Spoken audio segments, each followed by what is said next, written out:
Saw that go on, and then I looked down, I saw that the man, had died in the bleachers.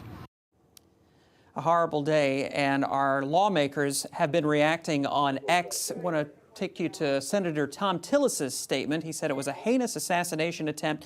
Thank God President Trump is safe. Violence in our political system can never be tolerated. Also, Senator Ted Budd posted on X, the hysterical and incendiary rhetoric directed at President Trump is fueling this un-American political violence. It must stop. Of course, this is all happening just ahead of the Republican National Convention in Milwaukee. You're looking at a live picture right now. And in the past 30 minutes, CNN is reporting that Republican sources say that everything scheduled for the convention, including President Trump's speech, is still on schedule.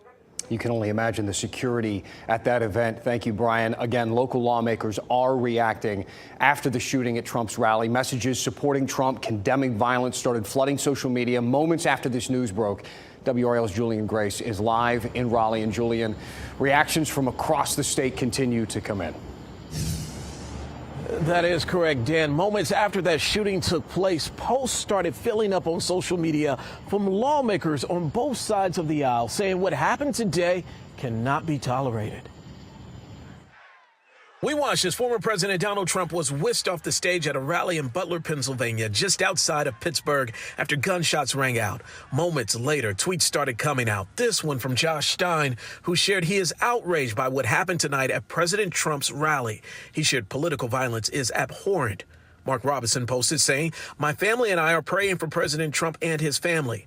And Congressman Wiley Nichols sent a statement saying, quote, "I'm saddened and appalled by the tragic news of a shooting at Donald Trump's rally." It was divine intervention that he has not been killed. NC Senate Majority Leader Paul Newton shared his thoughts as well. Life is precious, and we should have a culture in this country that values life.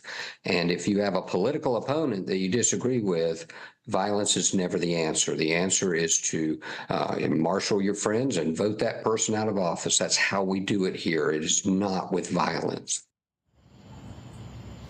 Now, Newton had so much more to say in our one-on-one interview, and I'll paraphrase another statement that he made.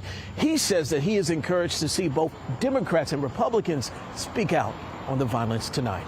Reporting live in downtown Raleigh, Julian Grace, WRAL News. Yeah, Julian, this rally tonight really a wake-up call regarding the protection of politicians and the threats that they face. WRAL's Carly Haynes is live outside the state capitol with how law enforcement agencies are stepping up should a threat occur here.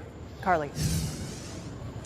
Well, actually, we're here in position to see if anybody would gather at the state capitol or to see if there's going to be any additional security in and around the capitol. We did see state capitol police here, but no more than the average patrol cars that we'd see on any other given night. We asked state capitol police if they're planning to increase patrols or protection for politicians following the incident today. They said they're going to continue to monitor events. And just a few months ago, law enforcement agencies, including the Wake County Sheriff's Office, trained on how to keep high-profile people safe when they visit the Triangle. Wake County Sheriff's Office issuing this statement tonight. They said, while we do not have information on credible threats locally, we are prepared to safeguard against any incidents in our area. Our office is in close communication with our federal, state, and local law enforcement partners. So once again, no additional state capitol police cars that we have seen here, but they also have a special operations unit should the need arise. Carly Haynes, WRAL News, live in Raleigh. Thank you to Carly. And we have been reaching out to law enforcement from across the state. We have Rockingham County Sheriff Sam Page joining us now. Rockingham County, right near Greensboro, an area that sees presidential visits, vice presidential visits, politicians of all sort coming through there for rallies like we saw with former President Trump's today. I was hoping you could tell us a little bit about the difficulties sometimes when a rally of this size comes to town with only a few days' notice. Well, a lot of times that's what happens is it's a short notice, but I will say this, that the U.S. Secret Service does a very good job in contacting the local and state officials, state law enforcement and local law enforcement to coordinate with them in the effort when we have our special guests and dignitaries come in to our communities. They do a very good job, very good briefings, and everybody has their role, knows what they're supposed to do. And again, I just want to say that, the U.S. Secret Service, they're the premier agency when it comes to executive protection. How is it that they lean on local law enforcement when they come to your town and they bring this type of presence and someone like former President Trump or any major official to town? What are the jobs that they do compared to the local officials, and how do you two mesh when it comes to an event like this? Again, back to it again, we always work with our local, state, and federal partners when they come into town. And again, I can't go into a lot of detail, but I will say this: as the Secret Service, when they have the meetings, the pre-meetings, we come in, the people that need to be present to coordinate from the local law enforcement agency to make sure that we're integrated when we do whatever law enforcement function it is. And a lot of times, we're on the perimeters of the events, but again, we're there to back up the Secret Service to make sure if they need anything from the local side, and if they have any questions about anything going on in the local area, we're the person they can go to get that information. In this situation, the gunman was outside of the perimeter, so the closest people to him would have been any law enforcement on that backside.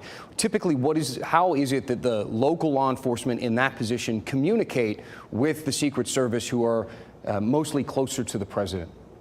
I would say this is that we have a unified communications through our command posts, instant command procedures we follow. That helps to coordinate all the different public safety entities that may be involved during a special event to make sure it's carried out safely. So, we always run a command post. We follow the instant command procedures. And then, of course, it's an integrated process with all the players that are involved. Sheriff Page, thank you so much. We appreciate your time tonight. Thank you. It really